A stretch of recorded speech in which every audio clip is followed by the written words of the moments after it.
ونعوذ بالله من شرور أنفسنا ومن سيئات أعمالنا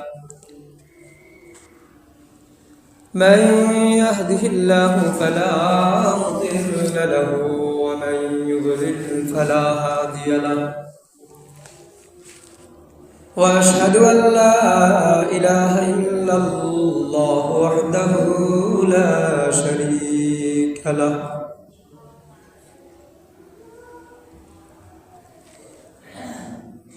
ونشهد أن سيدنا ومولانا محمدا عبده ورسوله اللهم صل على روح محمد في الأرواح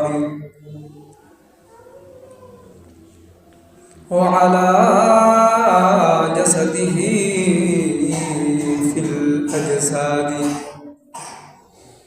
وعلى قبره في القبور أما بعد فأعوذ بالله من الشيطان الرجيم بسم الله الرحمن الرحيم سبحان الذي أسرى بعبده ليلا من المسجد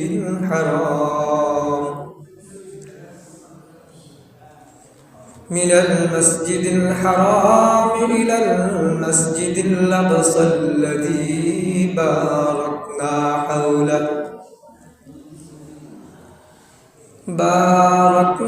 حوله لنريه من آياتنا إنه هو السميع البصير وقال رسول الله صلى الله عليه وسلم أول ما يحاسب به العبد يوم القيامة الصلاة أو كما قال النبي صلى الله عليه وسلم وقال رسول الله صلى الله عليه وسلم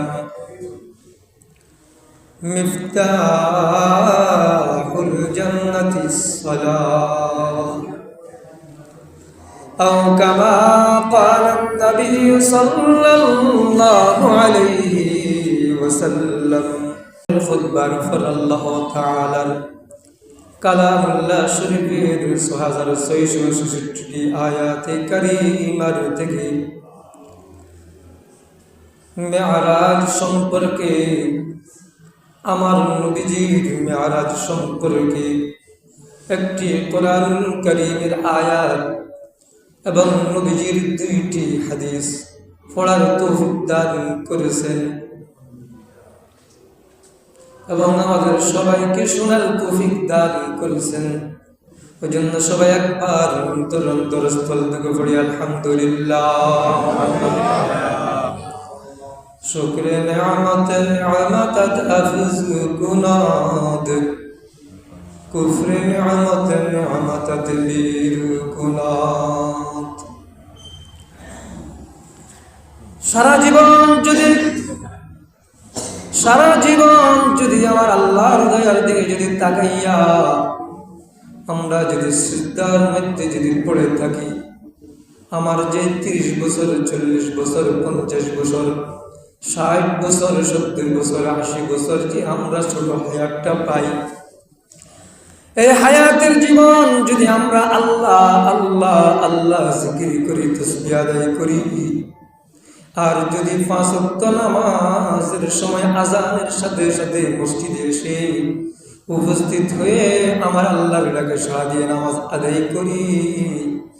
আর ঘরের বাড়ির ভিতরে যদি ঘরের মধ্যে যদি নফল নামাজ যদি আমরা আদায় করি, অর্থাৎ এক কথায় সারা জীবন যদি আমরা আমার আল্লাহর সিজদায় মাথা নত করে রাখি, তারপরও আমার আল্লাহর শুকরিয়া আদায় করা সম্ভব হবে না। আল্লাহু আকবার। এরকম ভাবে আমার নবীজির নামে যদি আমরা সারা জীবন যদি দুরূদ পড়ি, শুধু দুরূদ আর দুরূদ পড়ি, সাল্লাল্লাহু আলান নবিয়্যিল উম্মি, সাল্লাল্লাহু আলান নবিয়্যিল উম্মি, যদি সারা জীবন আমার নবীর নামে যদি দুরূদ পড়ি, যদি নবীর দুরূদ পড়তে থাকি সাল্লাল্লাহু আলান নবিয়্যিল উম্মি, এরপরও নবীর হক আদায় হবে না, নবীর হক আদায় হবে না। কারণ যে নবী, আল্লাহু আকবার, মেরাজের রজনীতে, যেই মাসে রজব মাসে আমার আল্লাহ নবীজিকে ডাক দিলেন আমার সাথে সাক্ষাৎ করার জন্য। ও নবী, ও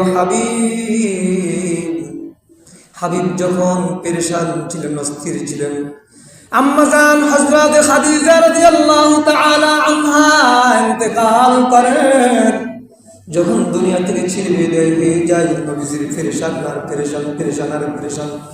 অস্থির শুরু হয়ে যায়। হযরতে নবীজির চাচা আবু তালেব যখন দুনিয়া থেকে ছেড়ে বিদায় হয়ে যায়, তখন নবীজির আরো পেরেশান বেড়ে যায়। নবীজির পেরেশান যখন বেড়ে যায়, নবীজির মনের ভিতরে শুধু অস্থির কাজ করতেছে, পেরেশান কাজ করতেছে। এই মুহূর্তে আমার আল্লাহ নবীজির পেরেশান দেখে, অস্থির অবস্থায় দেখে আমার আল্লাহ বরদাস্ত করতে পারে নাই।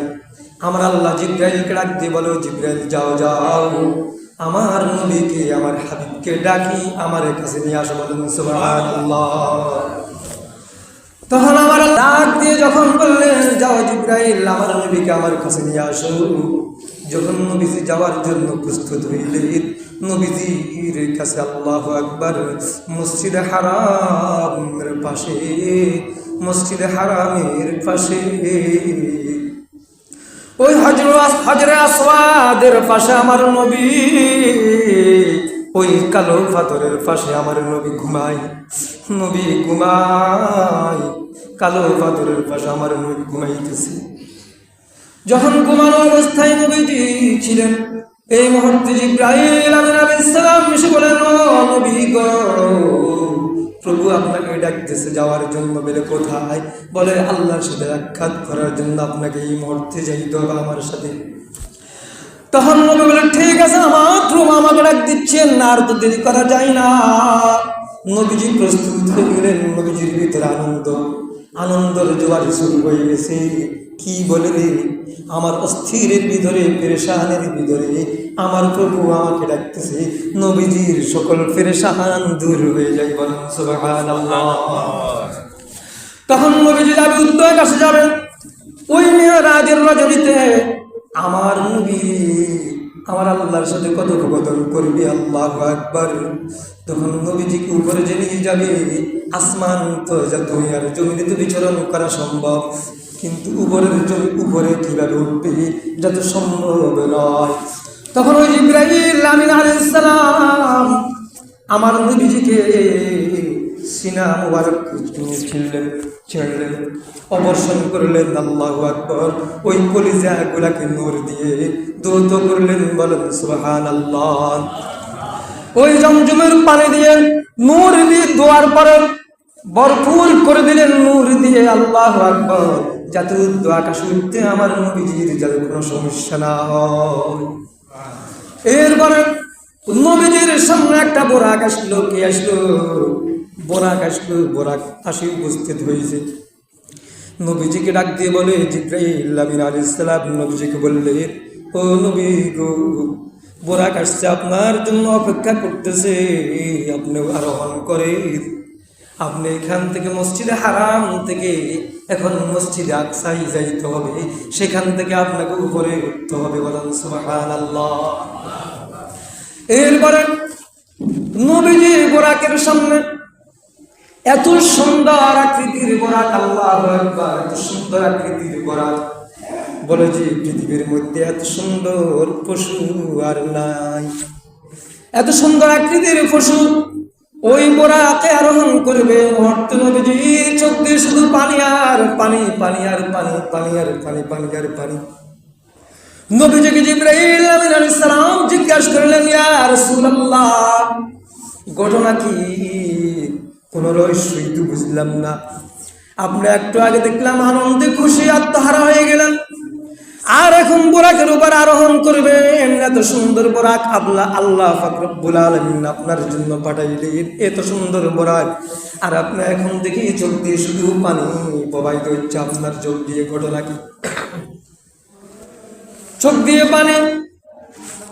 নবীজি যখন চোখ দিয়ে পানি, যখন নবীজির চোখে পানি, জিবরাইল আমিন আলাইহিস সালাম বলার সঙ্গে সঙ্গে নবীজি বলতেছেন, ও জিবরাইল, আমি এত সুন্দর বোরাকে করে আরোহণ করে আমি আজকে এই মেরাজের রজনীতে সফর করে আমি আমার আল্লাহর কাছে যাব, কিন্তু কাল কিয়ামতের মাঠে হাসরের দিনে আমার গুনাহগার বান্দারা কি সুন্দরভাবে, কিভাবে, কোন সিস্টেমে তারা জান্নাতে যাবে। এই মুহূর্তে উম্মতের জন্য কান্না করতেছে কে?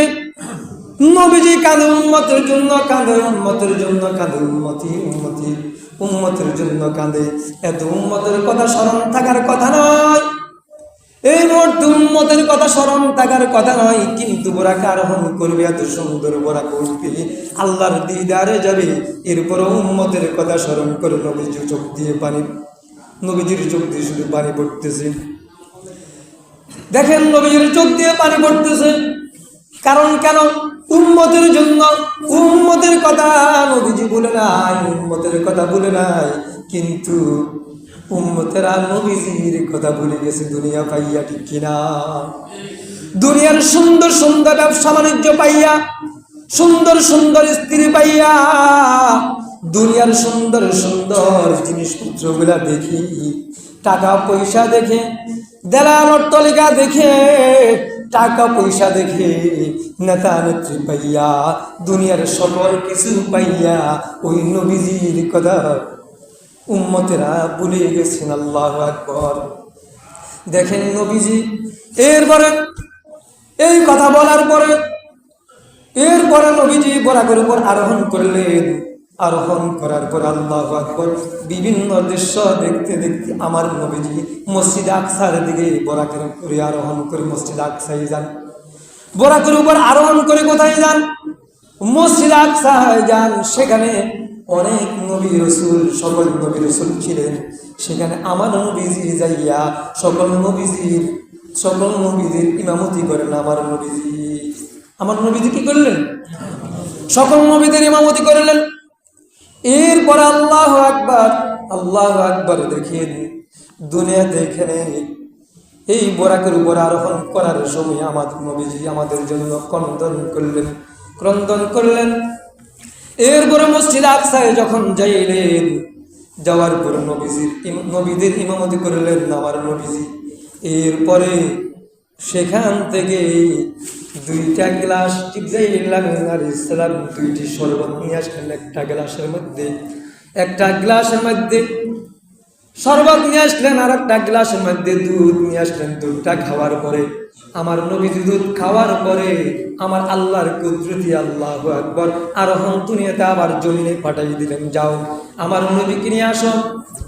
আসার পরে নবীজিকে উঠে দিতেছেন। 500 বছরের রাস্তা অতিক্রম করে কদম আসমান উঠবেন আমার নবীজি মেরাজের রজনীতে। দুনিয়ার জমিনে যে বিচরণটা হয়েছে, সেই বিচরণটাকে বলা হয় ইসরা। ওই জন্য কোরআনুল কারীমের মধ্যে আছে সুবহানাল্লাযী আসরা, সুবহানাল্লাযী আসরা। ওই দুনিয়াতে যেই বিচরণ হয়েছে এটার কথা কোরআনুল কারীমের মধ্যে আছে। আর যে উপরের দিকে উঠছেন 7 তবক জমিন পর্যন্ত ভেদ করে, এরপরে সিদরাতুল মুনতাহায় যান, এরপরে সেখান থেকে উপরে যান কাবা কওসাইন, সেখান থেকে আরশে আজিমে যান। সেইগুলা আমার আল্লাহর কুদরতি বাহনের মাধ্যমে আমার নবীজি সেখানে আমার আল্লাহর কাছে যান। যখন দুনিয়ার আসমান থেকে প্রথম আসমানে 500 বছর রাস্তা অতিক্রম করতে করতে বিভিন্ন দৃশ্য দেখে, আর 500 বছরের রাস্তা অতিক্রম করে করে আমার নবীজি যখন প্রথম আসমানে উঠেন, প্রথম আসমানে দেখলেন আল্লাহু আকবার, হযরত আদম আলাইহিস সালামের সাথে সাক্ষাৎ। কার সাথে দেখা?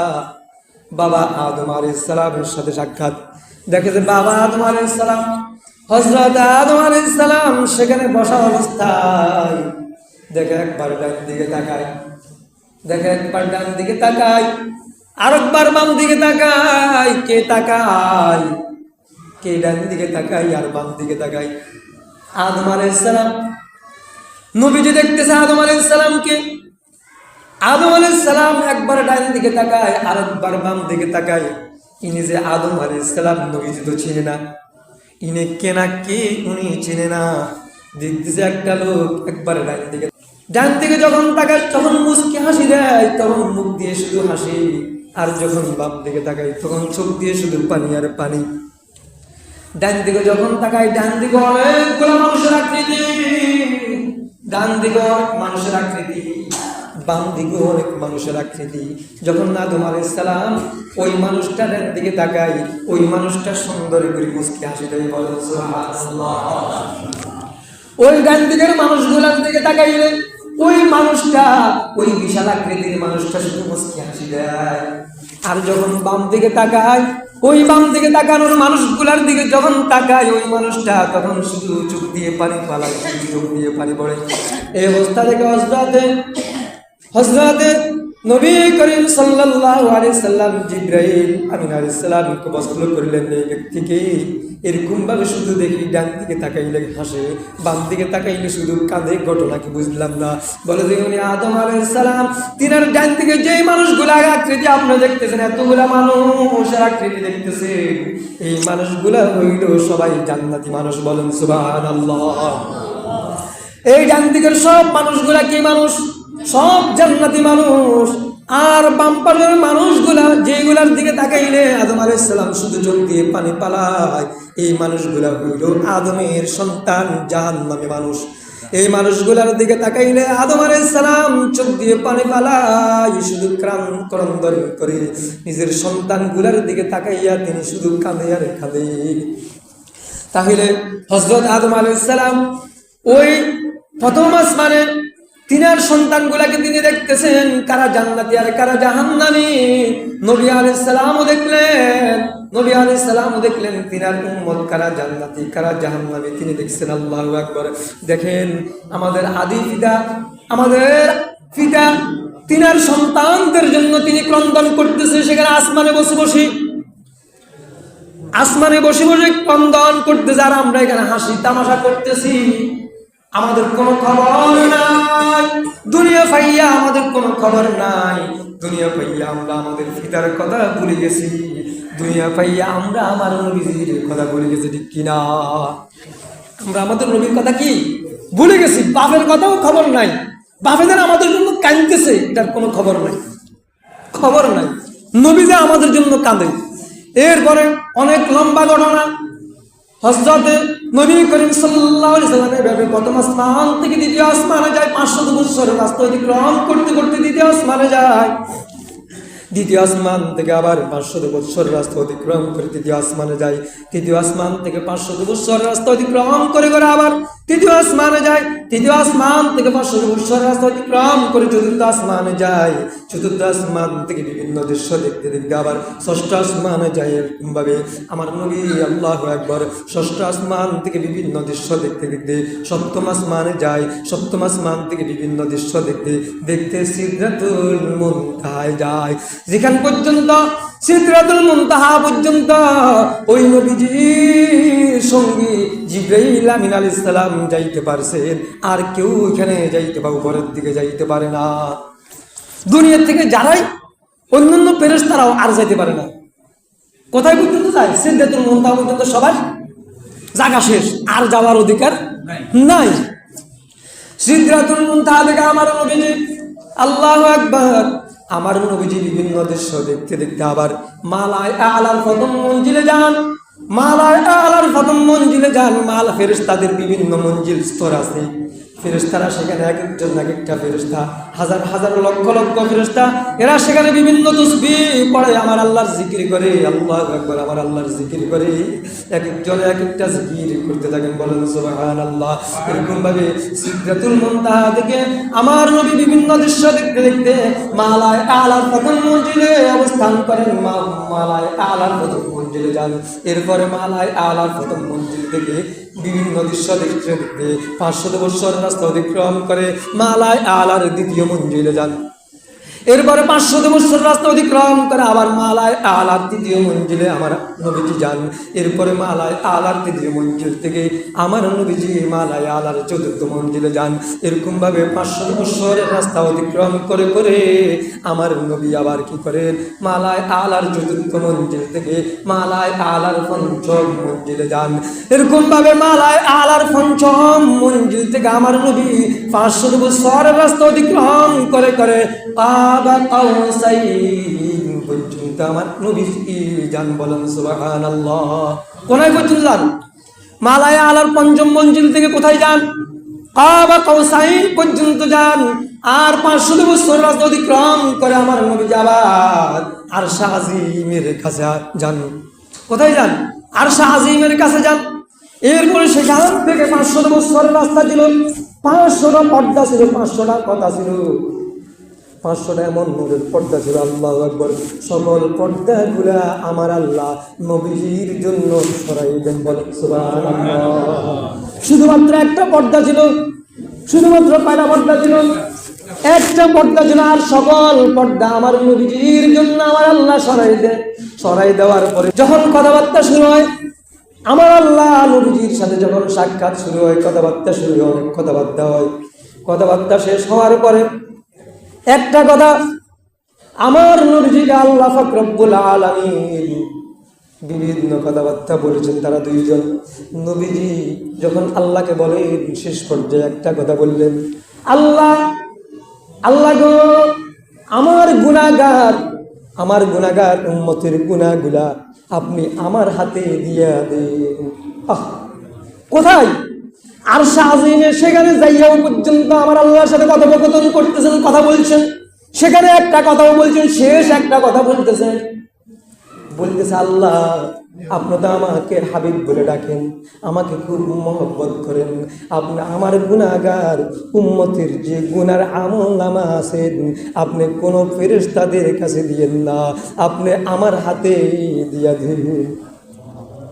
কি বলেন? নবীজি বলতেছেন আল্লাহকে আমার হাতে দিয়েন। আমার আল্লাহ বলেন না না, আমার আল্লাহ বলেন না না, আমি যে পরিমাণ ভালোবাসার মহব্বত তোমার অন্তরে ঢুকাইলাম, আমি পুরা পৃথিবীর জন্য 100টি রহমত বানাইছি, 100টি দয়া সৃষ্টি করেছি। আমার আল্লাহ কয়টি দয়া সৃষ্টি করেছেন? 100টি দয়া আমার আল্লাহ বানাইছেন।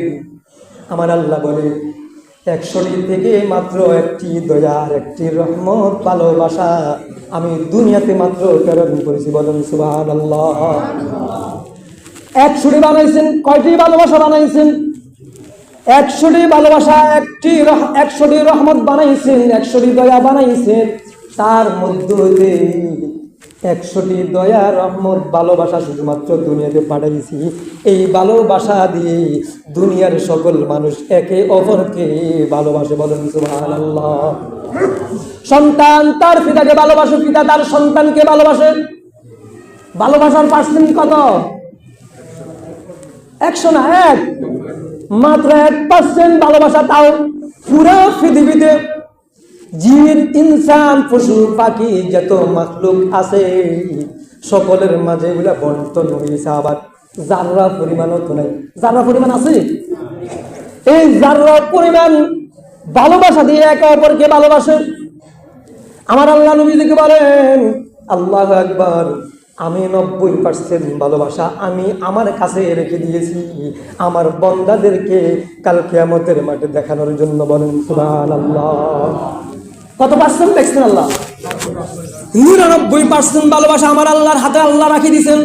শুধুমাত্র 1% ভালোবাসা 1% দয়া দুনিয়াতে দিয়েছেন, আর এই 1% ভালোবাসার দয়াও তোমার কাছেও 1% কিছু আছে নবীজি।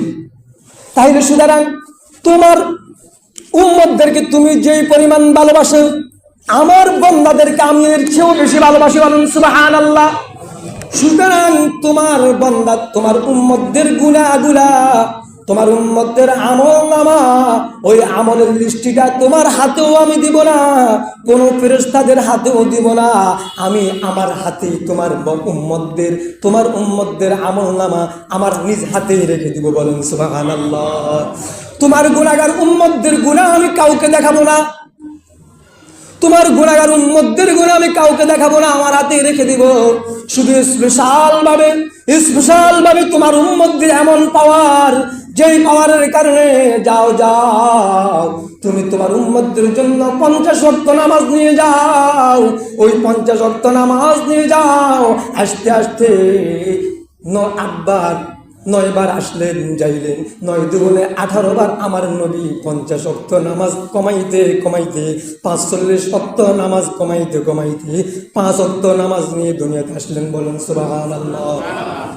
আমার আল্লাহ বলেন আর কমাবো, 50 ওয়াক্ত নামাজ থেকে 5 ওয়াক্ত নামাজ দিয়ে দিলাম। মুসা আলাইহিস সালামের সাথে সাক্ষাৎ হয়েছে, লম্বা ঘটনা, সেদিকে সংক্ষেপ বলে দিচ্ছি। ওই 5 ওয়াক্ত নামাজ যেই ব্যক্তি পড়বে তোমার উম্মতের খাতিরে, তোমার উম্মতদের খাতিরে যে ব্যক্তি 5 ওয়াক্ত নামাজ দুনিয়াতে আদায় করবে, তার আমল নামায় 50 ওয়াক্ত নামাজের নেকি দিয়ে দেওয়া হবে, বলেন সুবহানাল্লাহ। কয় ওয়াক্ত নামাজের নেকি দিবেন? কয় ওয়াক্ত পড়লে 50 ওয়াক্ত নামাজের নেকি দিবেন? মাত্র 5 ওয়াক্ত। এটা কার? অন্য নবীর পাওয়ার না আমার নবীর উম্মতদের পাওয়ার।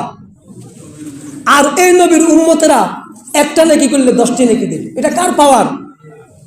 আল্লাহ। এই শেষ নবীর উম্মতদের পাওয়ারে। আল্লাহু আকবার। তাইলে শেষ নবীর উম্মতদেরকে আমার আল্লাহ চায় শুধু কিভাবে জান্নাতে দিবেন। ওই জন্য এই উম্মতের গুনাহগুলা পর্যন্ত আল্লাহ কোনো ফেরেশতাদের হাতে দিবেন না, হিসাব নিকাশ করে জান্নাতে পাঠাও, জাহান্নামে পাঠাবে না, আল্লাহর কাছে রাখবে। আল্লাহ স্পেশাল ভাবে এই নবীর উম্মত যদি কেউ কোনো ভালো কাজ করে থাকে, এই ভালো কাজের উসিলাও আল্লাহ কি করবেন? তারে জান্নাত দিয়ে দিবেন, বলেন সুবহানাল্লাহ। শুধু দেখবেন যারা পরিমাণ যদি কেউ যদি ঈমান নিয়ে যেতে পারে, সেও জান্নাতে যাবে, এই নবীর উম্মতের পাওয়া। তাই না? এই নবীর উম্মতের জন্য দুরূদ পড়ব তো ইনশাআল্লাহ। নবীর ভালোবাসায় সুন্নত পড়ব তো। মসজিদে দেরি করে আসি, সুন্নত গুলো আমরা পড়ি না, অনেক সময় আগের সুন্নত গুলোও পড়ি না, পরের সুন্নত গুলোও পড়ি না, নবীর উপর দুরূদ পড়ি না, ঠিক কিনা? তাইলে বেশি বেশি দুরূদ পড়বো তো ইনশাআল্লাহ। নবীর কথা স্মরণ রাখবো তো ইনশাআল্লাহ। কারা কারা নবীর কথা স্মরণ রাখবো? হাত উঠাই দেখা। আল্লাহ আমাদের সবাইকে নবীদের ভালোবাসা, নবীর কথা স্মরণ রাখার তৌফিক দান করুক, সবাই বলেন আমিন। আল্লাহর ভালোবাসা প্রেম পেতে আযানের সাথে সাথে মসজিদে আসার তৌফিক দান করুন, সবাই বলেন আমিন। আল্লাহ